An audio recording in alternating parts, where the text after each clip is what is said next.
Mark chapter 4. And he began again to teach by the seaside, and there was gathered unto him a great multitude, so that he entered into a ship, and sat in the sea, and the whole multitude was by the sea, on the land.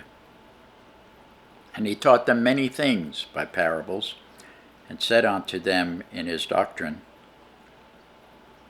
Hearken, behold, there went out a sower to sow.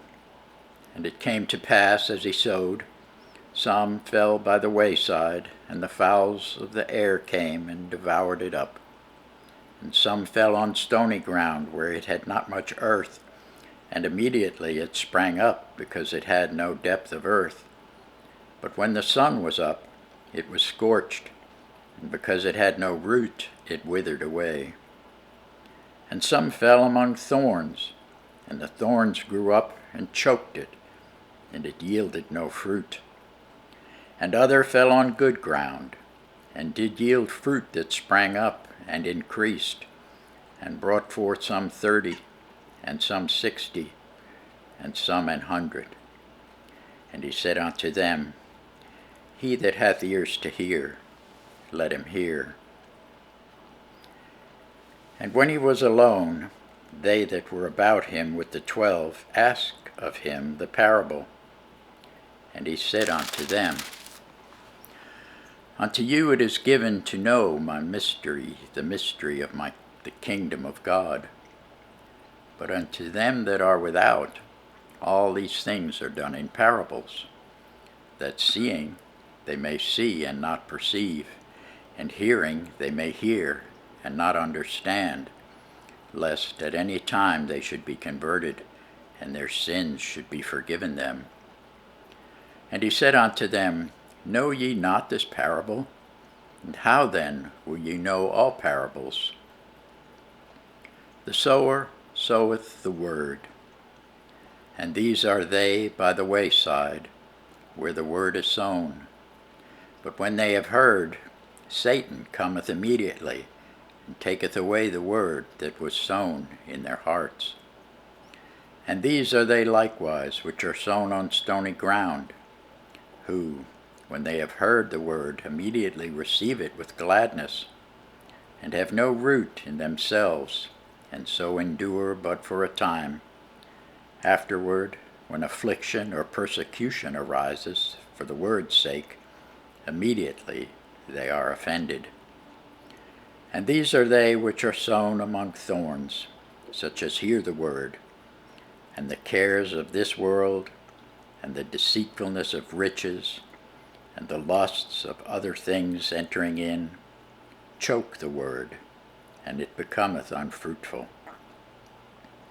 And these are they which are sown on good ground, such as hear the word, and receive it, and bring forth fruit, some 30-fold, some 60, and some 100.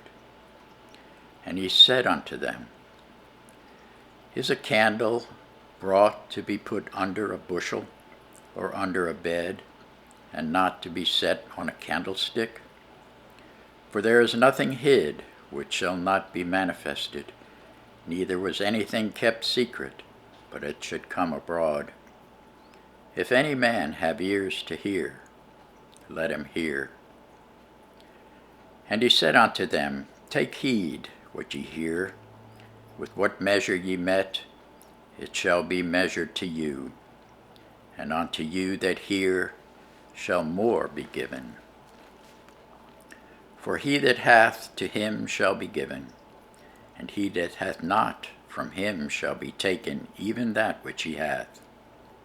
And he said, So is the kingdom of God, as if a man should cast seed into the ground, and should sleep, and rise night and day, and the seed should spring and grow up.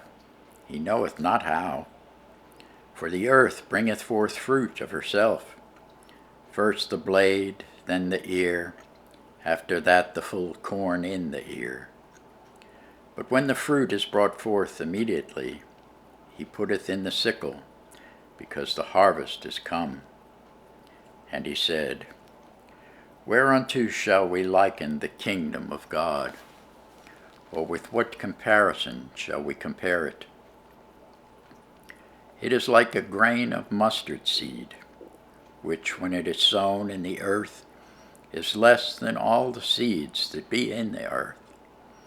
But when it is sown, it groweth up, and becometh greater than all herbs, and shooteth out great branches, so that the fowls of the air may lodge under the shadow of it. And with many such parables spake he the word unto them, as they were able to hear it. But without a parable spake he not unto them. And when they were alone, he expounded all things to his disciples. And the same day, when the evening was come, he saith unto them, Let us pass over unto the other side. And when they had sent away the multitude, they took him even as he was in the ship, and there were also with him other little ships.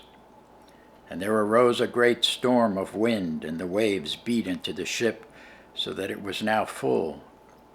And he was in the hinder part of the ship, asleep on a pillow. And they awake him, and say unto him, Master, carest thou not that we perish?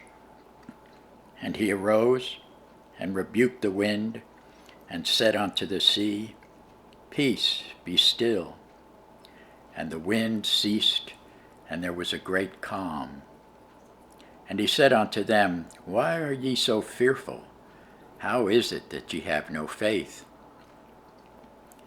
And they feared exceedingly, and said one to another, What manner of man is this, that even the wind and the sea obey him? Thanks be to God for his word.